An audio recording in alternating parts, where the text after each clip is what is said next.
அன்பிற்குரிய ஸ்ரீ குபேர கணபதி அருளாசிரியன் இளைமேக சுவாமியுடன் இப்போது நாம் காணவிருப்பது கும்பராசிக்கு நவம்பர் மாத பலன்கள். சனியோட ஆதிக்கத்தில் பிறந்த நீங்கள் உங்களுக்கு உதவி செய்யக்கூடிய நல்ல பண்பு கொண்டவராக இருப்பீர்கள். நீதிக்கும் நேர்மைக்கும் கட்டுப்பட்டு செயல்படக்கூடிய குணம் கொண்டவராக விளங்கக்கூடிய உங்களுக்கு நவம்பர் மாதம் 10 செவ்வாய் 9-10 சூரியன் சஞ்சரிப்பதால் நல்ல வாய்ப்புகள் உங்களுக்கு கிடைக்கும். மன நிம்மதி ஏற்படும். உங்களுக்குள்ள நெருக்கடியெல்லாம் எல்லாம் குறையும். கொஞ்சம் கொஞ்சமாக குறைஞ்சி பண உறவுகள் இருந்த தடைகள்லாம் நீங்கி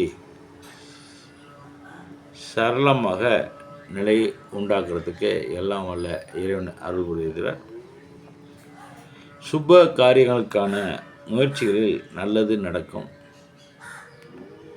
திருமணமாகவங்களுக்கு திருமணம் நடப்பதற்கு வாய்ப்புகள்லாம் வல்ல இறைவனர் அருள் புரியார். நிச்சயார்த்தம், வளையல் காப்பு மற்றும் குழந்தை பாக்கியம் அனைத்தும் இந்த மாதத்தில் கிடைக்கிறதுக்கு வாய்ப்புகள் இருக்குது.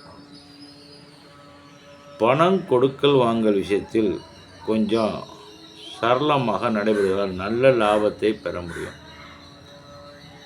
தொழில் விஷயத்தில் சிறப்பாக இருக்குது. எல்லாம் வல்ல சனீஸ்வர பகவானை வணங்குங்க. தொழில் சிறப்பாக இருக்கும். கொடுத்த கடன்களும் ஓரளவு வசூல் ஆகும். நிறைய பேர் பணம் கொடுத்துட்டு வசூல் பண்ண முடியாமல் இருக்கிற நேரத்தில் இந்த வாட்டி பொறுமையாக நிதானமாக கேளுங்க. கோபத்தை மட்டும் காமிக்காதீங்க. கொஞ்சம் பொறுமையாக, ஏன்னா நீதிக்கும் நேர்மைக்கும் உள்ள ஆளுங்க, பொறுமையாக கேளுங்க. எல்லாம் நல்லதே நடக்கும். பழைய பாக்கிகள் வசூலாகிறதுக்கு வாய்ப்புகள் இருக்குது. கடனும் கேட்ட இடத்துல தொழில் அபிவிருத்தி, கடன் வாங்கி தொழில் பண்ணோன்னா மேற்கொண்டு தொழிலில் அபிவிருத்தி பண்ணுறாங்க மட்டும் கடன் வாங்க.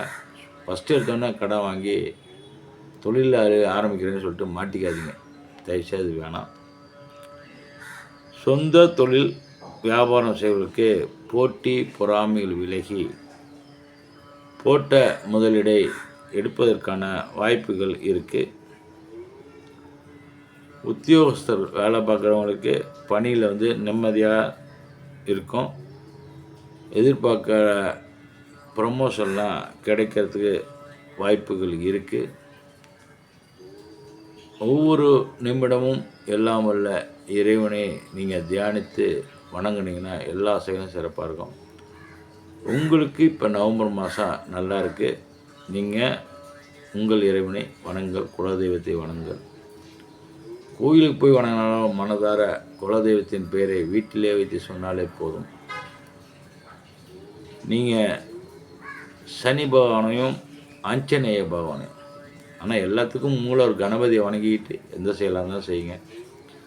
எல்லாம் சிறப்பாக அமையும். காணொளி பிடிச்சிருந்தா சப்ஸ்கிரைப் பண்ணுங்கள். தேவலோக ரகசியங்கள் அடிக்கடி வெளியிடப்படும். அவனால் அவன்தால் வணங்கி எல்லாம் வல்ல இறைவன் செயல். பொறுமை, நிதானம், வெற்றி, இந்த மூணுத்தையும் மட்டும் கடைபிடிங்க போதும். எந்த ஒரு விஷயத்துலையும் ரொம்ப பொறுமையாக செயல்படுங்க. அவசரப்படாதீங்க. அவசரப்பட்டு முடிவு எதுவும் எடுக்காதீங்க. அலசி ஆராய்ஞ்சிங்க. நல்ல நேரம் உங்களை நெருங்கிட்டு இருக்கு. அதனால் பழைய கஷ்டங்கள்லாம் விலகி கொஞ்சம் கொஞ்சமாக மாறிட்டுருக்கு. வீண் விவாதங்களை தவிர்க்கவும். அவனாலே அவன்தால் வணங்கி நிச்சயம் உங்களுக்கு எல்லாம் வல்ல இறைவனோட அருள் கிடைக்கட்டும். காணொலியை சப்ஸ்கிரைப் பண்ணி இறைவனோட அருள் பெறுக. வாழ்க வளமுடன். நன்றி, வணக்கம்.